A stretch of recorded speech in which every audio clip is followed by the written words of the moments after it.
I'm Amelia Gibson, a 35-year-old freelance journalist, a mom just trying to hold my family together. That night at my mother-in-law's house in Bozeman, Montana, we sat around her polished dining table for a weekend family dinner. The air felt heavy, like everyone was playing a part. My mother-in-law's smile was too tight, her eyes darting to my husband. He avoided looking at me, poking at his food like it was his only job.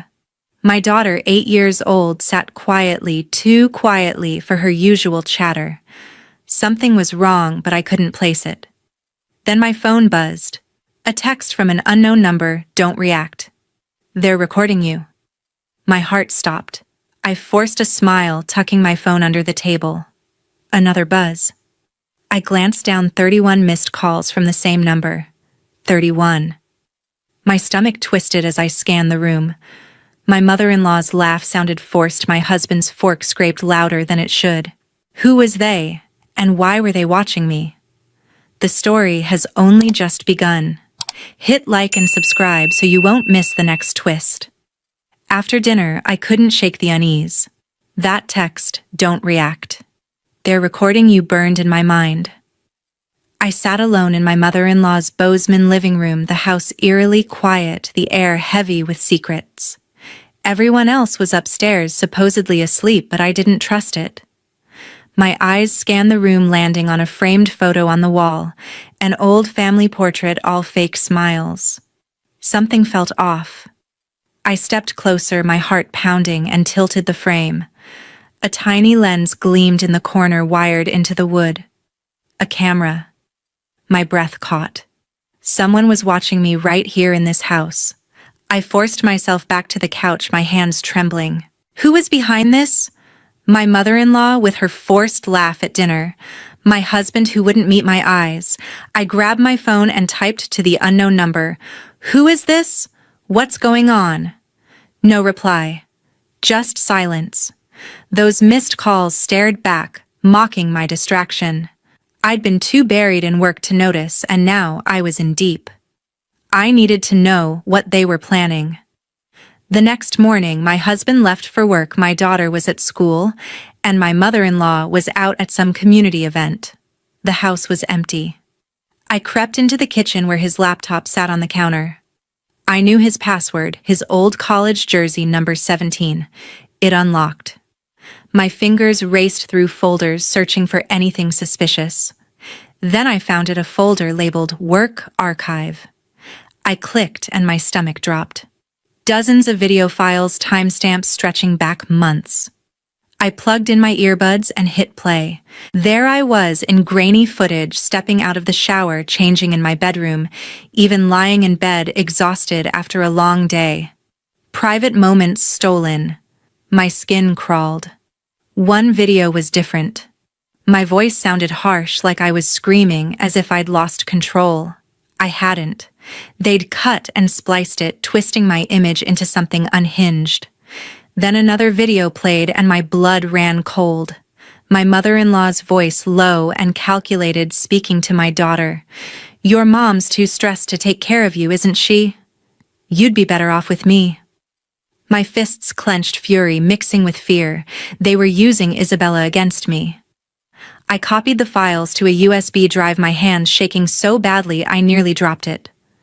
I shoved it into my purse and glanced at the framed photo, that tiny lens mocking me. This wasn't just spying, it was a setup, and I was their target. I paced the kitchen, my mind spinning. My husband's nervous hands at dinner. My mother-in-law's fake smile, they were in on it. But how far did this go? I needed to be smart, to think like the journalist I was. Whoever sent that text knew something, and I had to find out what. The Work Archive folder was still there, but I dug deeper, checking his email. My heart raced as I found a thread buried in a folder labeled Drafts. Messages between my husband and someone listed as C. Perry, a name I didn't recognize. One email read, "The footage is ready. It'll convince anyone she's unfit. We'll move forward soon." My stomach churned. Unfit. They were building a case to take Isabella away. I forwarded the emails to my personal account, my fingers trembling, and deleted the sent trace. I couldn't risk them knowing I was onto them. I needed my own proof. That evening, while my mother-in-law was out, and my husband was at a late meeting, I ordered a small wireless camera online rush delivery. It arrived the next day, a discreet device no bigger than a button. I hid it in the living room, tucked inside a potted plant near the couch where my mother-in-law often sat with Isabella. If she was manipulating my daughter, I'd catch her. I tested the feed on my phone, the grainy image clear enough to record every word, every gesture. My chest tightened at the thought of spying on my own family, but they'd crossed that line first. I sent another text to the unknown number I found the camera. What do I do next? This time, a reply came. Meet me at the library on Spruce Street 2 p.m. tomorrow. It's Phyllis Gordon, your colleague. Phyllis, my coworker from the newsroom, the one who always pushed me to dig deeper on stories. Why was she involved? I didn't trust anyone completely, but I had no choice. I needed answers. The next day, I met Phyllis at the Bozeman Library, a quiet corner with shelves shielding us. She looked nervous, her eyes scanning the room. Amelia, she whispered. I overheard your mother-in-law at a real estate gala last week. She was talking to a lawyer friend, someone close to your husband. They're planning to use those videos to make you look like a bad mother to take Isabella. My throat tightened. Why? I asked, my voice barely steady. Phyllis leaned closer. It's about control. Your mother-in-law's real estate deals, your husband's involvement, there's money at stake and they don't want you in the way. I drove home, my mind racing. Money control. I thought of my mother-in-law's empire, her grip on the family. I needed to be strategic. That afternoon, I called a lawyer, Karen Holt, a contact from a story I'd covered on custody disputes. Over a secure line, I explained the videos, the camera, the emails. Start documenting everything, Karen said. Get more footage, keep records, and don't confront them yet. We'll build a case. I hung up, my resolve hardening. I wasn't just fighting for Isabella, I was fighting for our future. Back home, I checked the camera feed from the potted plant. My heart sank as it captured my mother-in-law with Isabella, her voice soft but venomous. Your mom doesn't love you, sweetie. You'll be happier with me. Isabella's small face crumpled and I clenched my fists. Tears stinging my eyes. I saved the footage, time-stamped it, and backed it up to a cloud drive. Every piece of evidence brought me closer to exposing them, but it also broke my heart. My daughter was caught in their game. I kept digging through my husband's laptop when I could, finding more emails from C. Perry. One mentioned a property transfer tied to my mother-in-law's business, hinting at a bigger plan. Were they trying to cut me out financially too? I copied everything, my hands steady, now fueled by anger. I wasn't the helpless mother they thought I was. I'd fight back, and they'd regret underestimating me. I had to stay sharp. That morning, in my mother-in-law's Bozeman home, I reached into my purse for a pen and felt something unfamiliar, a folded piece of paper. My fingers hesitated before pulling it out. The note, scrawled in harsh block letters, read, "Leave, or your daughter will get hurt." My heart slammed against my ribs, the words echoing in my head. Someone had slipped this into my purse, and my mind went straight to my mother-in-law. Her icy demeanor, the way she lingered around Isabella, it all pointed to her. I clutched the note, my anger outweighing my fear. No one was going to threaten my daughter and walk away. I slipped the note into my jacket pocket, my hand steady despite the dread pooling in my stomach. I needed to know who was behind this and what they wanted. I kept my routine normal, dropping Isabella off at school, with a forced smile, her chatter about art class barely registering. My thoughts churned. Why a note? Why now? I suspected my mother-in-law, but I had no proof, and accusing her without evidence would only make things worse. I needed something concrete to pin her down. Around noon, my phone buzzed with a text from an unknown number, not the one from before, a different one. The message was a single image, a screenshot of a conversation between my husband and someone labeled C. Perry. My breath caught as I read it. She's asking too many questions. Shut it down. My husband's reply, "I'll handle her. Keep it under wraps." My skin prickled. This C. Perry was the same name from the emails I'd seen, but who were they, and what were they hiding? I saved the image to my phone, my mind racing.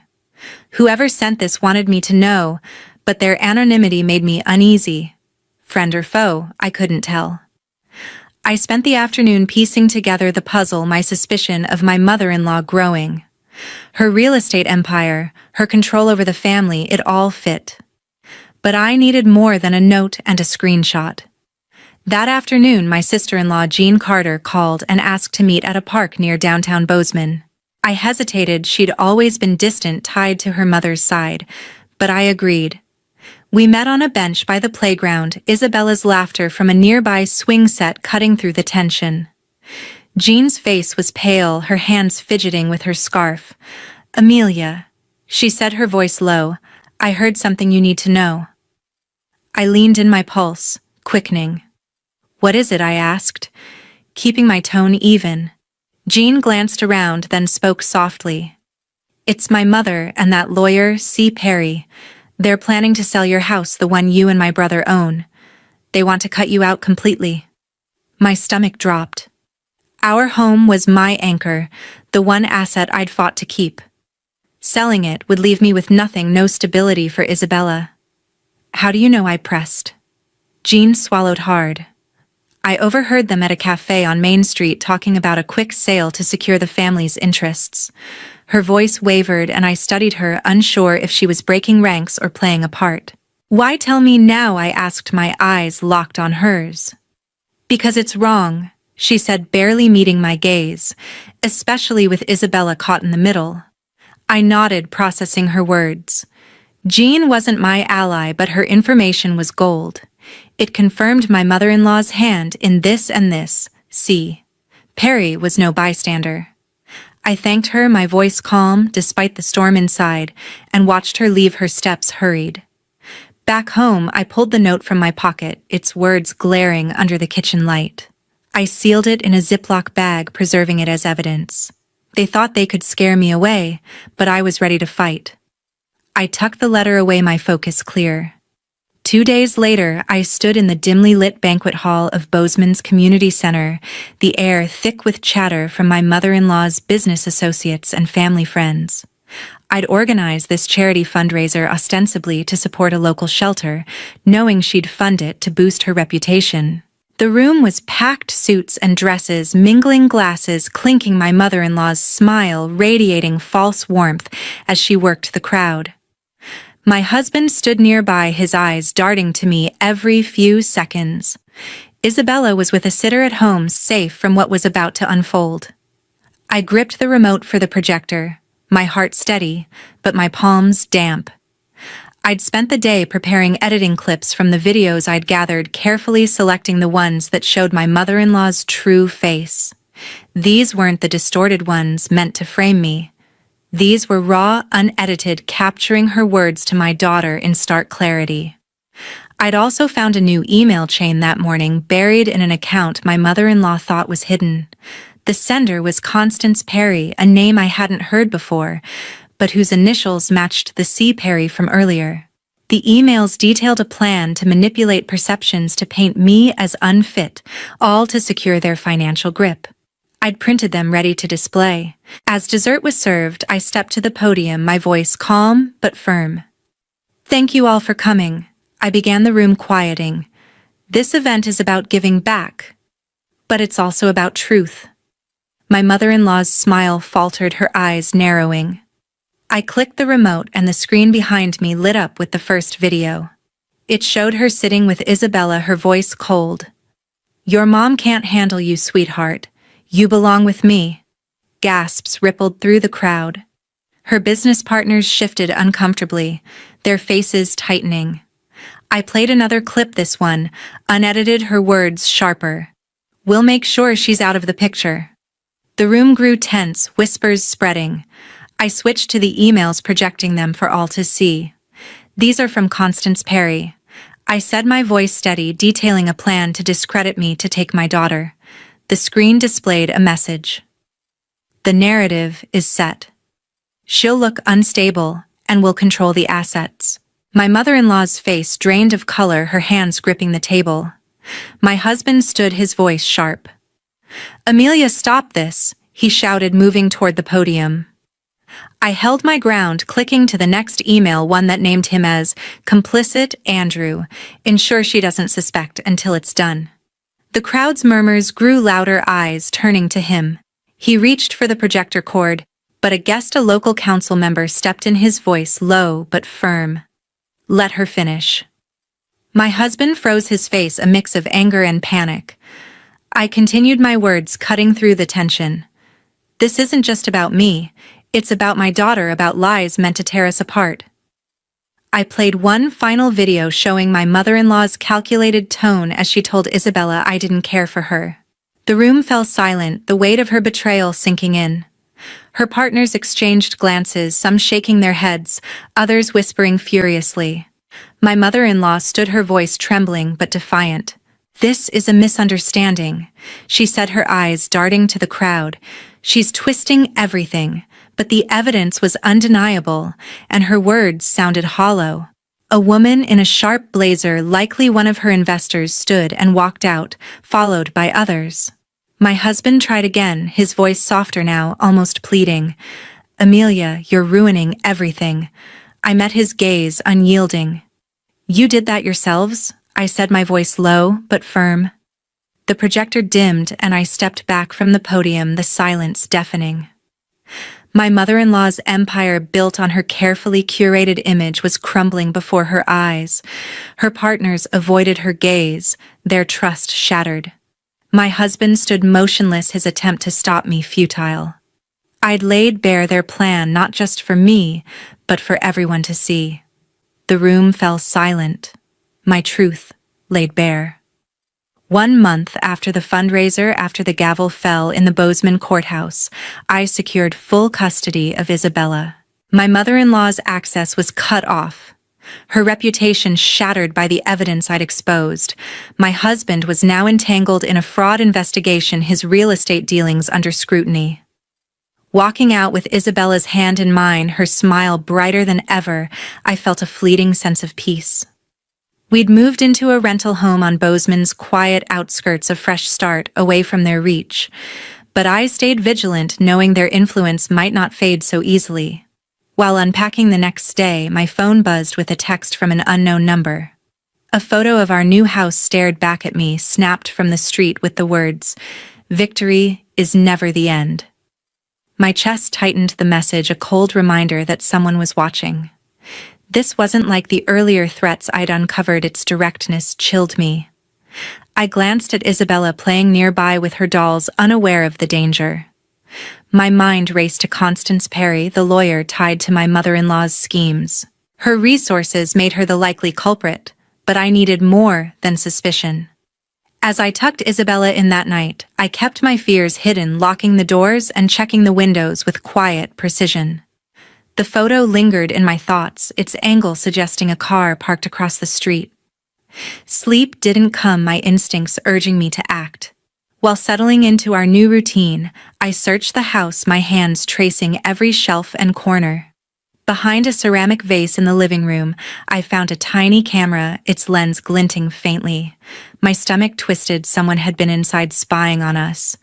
I removed it with care, sealing it in a plastic bag, its sleek design pointing to someone with means like Constance. Later, I called Karen Holt, my lawyer, over a secure line, my voice steady despite the shock. I described the camera and the message, asking how to proceed. "Keep it as evidence," she said firmly. "Document everything, where you found it, the time, the condition." I nodded, locking the bag in a drawer. I also arranged for a security company to install new locks and an alarm system by morning. This house was supposed to be our sanctuary, but it felt tainted. I wouldn't let it stay that way, not with Isabella here. While helping Isabella arrange her books, her laughter eased my tension, but the threat loomed. I studied the photo again, noting the angle, likely from a neighbor's driveway. I planned to check the street soon, looking for anything suspicious. Constance's involvement seemed almost certain, her real estate connections giving her access to such devices. But why continue now after the court's ruling? Was she working alone, or was there another hand at play? After weighing my options, I contacted Mark, a private investigator I'd trusted on a past story. We met at a small Bozeman cafe where I handed him the camera and a printout of the message. "Trace this," I said, my tone resolute. "Start with Constance Perry." He studied the device, his brow creasing. "This isn't cheap," he noted. "I'll dig into it, but it'll take time." I nodded, my determination unwavering. The court had protected Isabella, but this new threat meant the fight wasn't over. I locked the camera away, my fight far from over. 2 weeks after the court ruling, while waiting for answers from the private investigator, I met with Detective Sarah Monroe at the Bozeman police station. I handed over the camera and the printed message, my hands steady as I explained their significance. Sarah's sharp eyes studied the evidence, her nod reassuring. "We'll take it from here," she said, her voice calm but resolute. She promised to coordinate with Mark, the investigator, to trace the camera's origin. I left the station with a flicker of hope, knowing the truth was closer to surfacing. Isabella was at home with a trusted neighbor, her laughter a reminder of why I kept pushing. After a sleepless night, I got a call from Sarah. They'd tracked the camera to a supplier linked to Constance Perry's law firm. Armed with a warrant, the police searched her Bozeman apartment that day. What they found stunned me. Files filled with photos of Isabella and me, notes on our daily routines, and records of my husband's financial dealings. Constance had been orchestrating a campaign to monitor us, her motives tied to protecting the family's crumbling empire. Andrew was implicated too, his signatures on fraudulent documents tying him to the scheme. By evening, both were arrested, Constance for violating our privacy, Andrew for fraud. The news spread quickly, their reputations in tatters as colleagues distanced themselves. While sifting through the aftermath, I realized staying in Bozeman wasn't safe. The next morning, I packed our essentials, my heart heavy but certain. Isabella and I drove west, settling in a small Oregon town nestled among pine trees. The quiet streets and friendly neighbors felt like a balm after years of tension. Our new home, a cozy cottage with a garden, gave Isabella space to play, her giggles echoing as she chased butterflies. I enrolled her in a local school, watching her bloom in a place free from the shadows of our past. Cutting ties with my husband's family was final. No calls, no letters, no chance for their influence to creep back. As I settled into our new routine, I felt compelled to share our story. Sitting at my desk one evening, I poured my experiences into an article for a national magazine. I wrote about the betrayal, the fight for Isabella, and the strength it took to expose the truth. The words flowed raw and honest, detailing how manipulation unraveled under scrutiny. When the article was published, messages poured in from women across the country, their stories of resilience mirroring mine. They thanked me for giving them courage, for showing that standing firm could break even the tightest grip of deceit. Knowing I'd inspired others made the scars worthwhile. Reflecting on the ordeal, I learned that truth and persistence could dismantle even the most calculated plans. But I also understood that enemies rarely vanish completely. Their motives linger, waiting for a crack to slip through. I kept our new address private, used secure lines for communication, and stayed alert for anything unusual. Isabella's safety was my priority, and I'd never let my guard down again. The arrests had ended one chapter, but vigilance would shape our future. I closed my laptop, ready for our new life.